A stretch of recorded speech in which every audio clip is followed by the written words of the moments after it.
台南市政府邀请到书法家周妙玲来办理着书法的展览。周老师运用着立体书法的创作方式，要让民众透过线条来体会着中华文化的特色。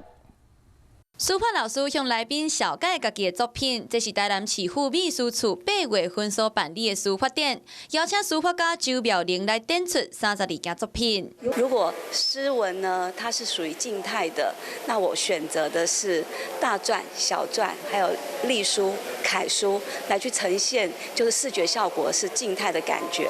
老师运用立体书法来呈现作品的风格，有行书、草书等等的形式。那老师嘛分享家己的创作理念。我想去呈现六体书法在每一个作品，然后，这个视觉上效果的呈现。为期1个月，周妙玲书法展为即马开始，伫咧民地的市政中心1楼的大厅来展出。秘书处欢迎介意艺术的民众做伙来欣赏。 Hello， 我是林仙怡。想要抢先掌握最及时的新闻资讯吗？赶快订阅、按赞、开启小铃铛，锁定华视新闻 YouTube 频道。